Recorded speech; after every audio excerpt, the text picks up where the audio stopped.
Listen, I feel very self-conscious. I'm not used to walking out and people sitting down. I'd like some of you to stand up.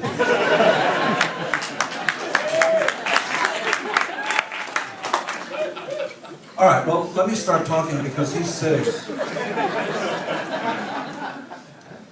By the way, for those of you that just came in from Bulgaria, my name is Simmons. I am that weird guy in Kiss, you know, the guy with the long tongue and all that stuff. Now, so what the hell is this rock person doing on stage? What the hell does he have to do with mobile and marketing and all these other big words like gymnasium? These are semantics, of course, but I'm not anti-semantic. Write that down. So, quite seriously, when I wasn't born in America. I know I don't look Swiss.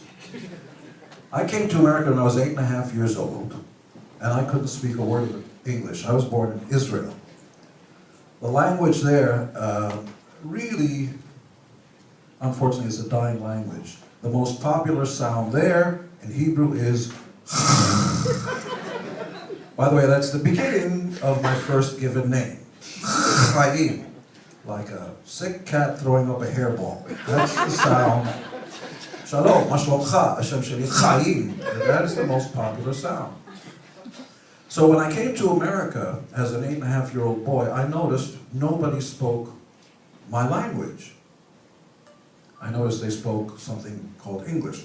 I remember seeing my first movie when I was a kid. We were outside with my mother, and it was a Jeff Chandler cowboy film. And I remember trying to mimic the English language, though I didn't know what it all meant. I noticed that the syllables were softer. There were no none of it was French, by the way. It's French, Hebrew, German. And I remembered hearing that it was very soft. When I came to America as an 8.5-year-old boy, the first phrases I heard were, "What are you, stupid? Can't you speak English?" We are now decades after that. That's been over 50 years ago. We have become arrogant, all of us.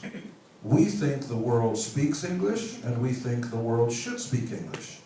And the laziest of all the peoples on the face of the planet, unfortunately, tend to be the most powerful. And for 150 to 200 years, America has ruled in technology in all sorts of ways. So along the way, I started teaching 6th grade and studied to be a rabbi and all sorts of other minutiae. Along the way, I learned to speak the language. It was difficult because there are no sounds that are familiar to Hebrew and that. I also speak fluent Hungarian. When we went off on tour, I learned how to speak enough German. Anybody speak German in this room? Guten Tag, mein Name ist Simmons. Ich habe gelernt Deutsch auf der Schule vor 6 Monaten. How's my accent? Awful. Thank you. And good night.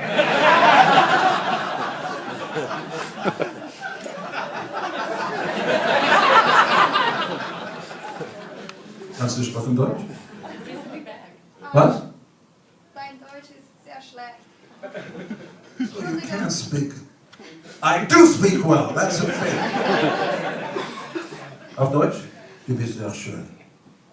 Bitte schön. Ein bisschen München, ja? Hamburg, close.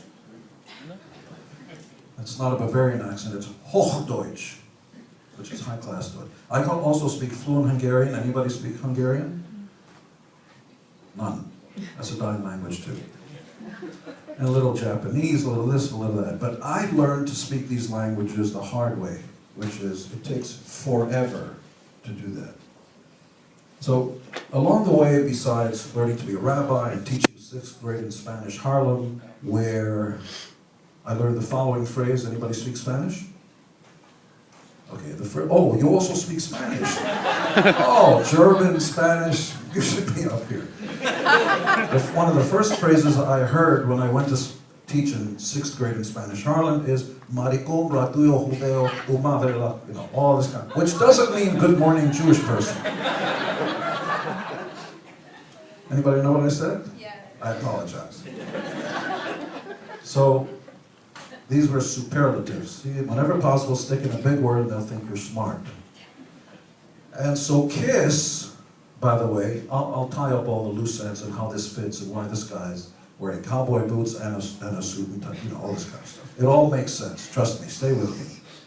And how this impacts on technology and how it makes your life easier and how it actually improves the value of life on planet Earth. Good for business, good for people, good for everything. I'll keep stressing ortspo.com, because I have an inferred fiduciary duty, by the way.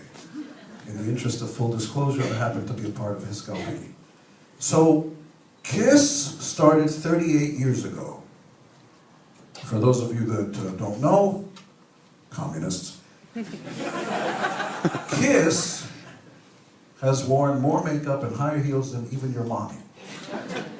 8-inch platform heels, we do all kinds of stuff. Now, where we first started off as a small band from New York City who wanted to put together the band that we never saw on stage, KISS has become the dominant, the juggernaut of all licensing and merchandising in pop culture.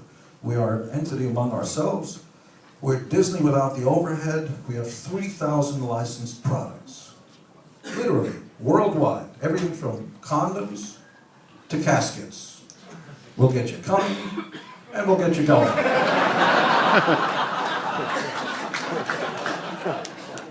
Now, I will tell you that both markets keep increasing. More people are being born, more people are dying. It's a good business. Get them coming in, get them going out. But we notice that our KISS products are available worldwide. And the old model of knocking on doors, you have a new movie, you have a new app, you have a new whatever, anything that you've got going on, is more difficult in China, where to this day, the vast majority of people only speak one of the colloquial versions of Mandarin or in Hong Kong, Cantonese. Bullshit. Anybody China? Chinese?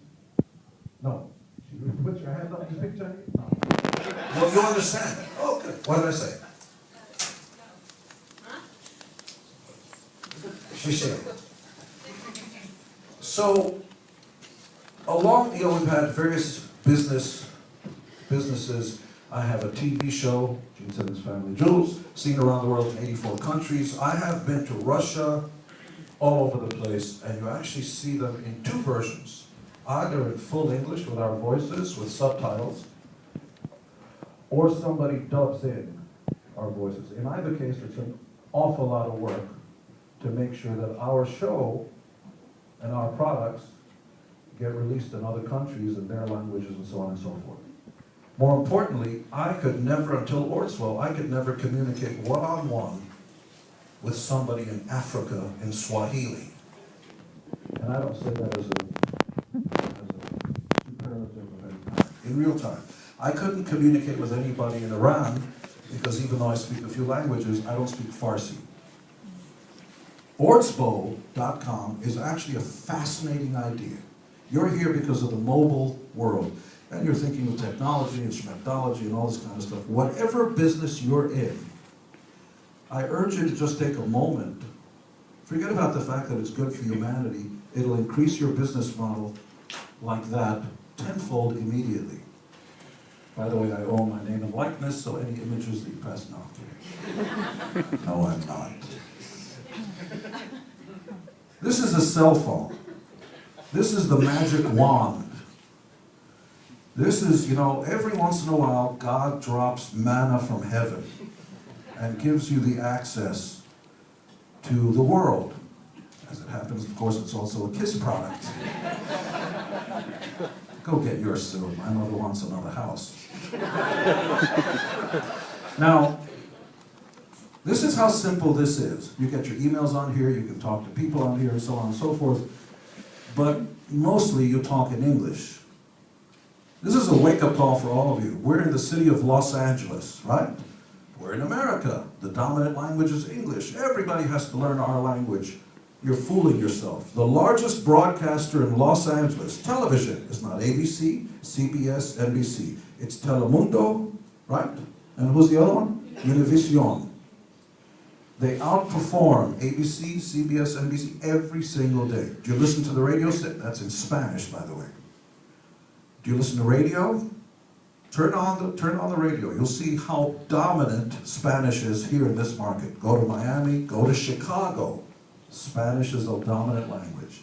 And the same thing tortures him. He's Canadian. He speaks fluent Canadian, by the way. I had to use, yes. Yes? Even he has to learn French. You have to go to school, do all this kind of stuff. So I'm going to Africa. I know the promoter there. And he wants to take us through a safari, for argument's sake, for our TV show. By the way, this is real, to go on safari. But I want to be able to communicate with him in Swahili. So I have his cell number. That's all I need. Or I have his email address. So I go on here. I go on ortspo.com. I go on my usual Facebook once I'm on Ortspo.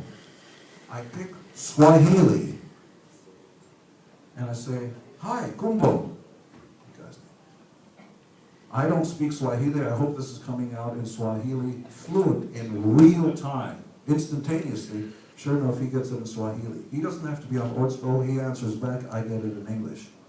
Paul Stanley and I, Paul Stanley is my partner in KISS, did a world chat at the Beverly Hills Hotel a few months ago. The Guinness Book of Records was there to record it. It's now qualified. The world's largest global chat in history. We had people from all over the world chatting with us in real time in their language. How many countries? 88. 88 countries. Who knows how many languages, but we got it in instantaneous time. So randomly, we were able to answer somebody in English. They would instantaneously get it in their language. Any language. I literally saw Farsi come up in English. Now, the thing that made me want to come here and talk to you is that Ortspo has made it even easier. You have been, all this magic wand is based on the notion that you know who you're going to be talking with. You need their email address or you need their cell number. So you can text. Ortspo's made it possible for free for you to have an Ortspo app. He'll tell you the name and all that stuff. The app sends out a beacon to the world. And it's about your interests. I'm interested in, I don't know, puppies. Okay? I'm afraid to go there. I can hear the jokes coming back. So I was going to say rock and roll. Rock and roll. Okay, I'm interested in, thank you. That's why he's the CEO, and that's why... Maybe rock and roll puppies. Rock and roll puppies. No, we already make those. They're plush. And so, in all seriousness, the Ortspo app sends out a beacon. I'm interested in rock and roll. I'm interested in KISS, for example. But I don't know who else out there is that goes out a beacon to the world. They email back or text back or in other ways contact me in their language instantaneously so I can access now people I never even met instantaneously in their language as soon as they answer back to my beacon worldwide. So let me tell you something. This has made my life easier. I can go anywhere in the world. This is my universal language translator. You ever watch Star Trek? They land on an alien planet. I don't speak blah, blah, blah, but sure enough, this can communicate. How do I say, good God, I don't speak your language, blah, blah, blah, blah, and they get it just like that. Now, the possibilities are endless in politics, in commerce, social media. The impact on your business and your lives, personally and in business, is unlimited. Now, even though I love the sound of my own voice, and even though I know you know that I'm a powerful, attractive man, I will now turn it over to my boss, David Lukács, who will tell you even more technology stuff. Take out your pens and jot all this down. It was a pleasure to talk to me. David Lukács.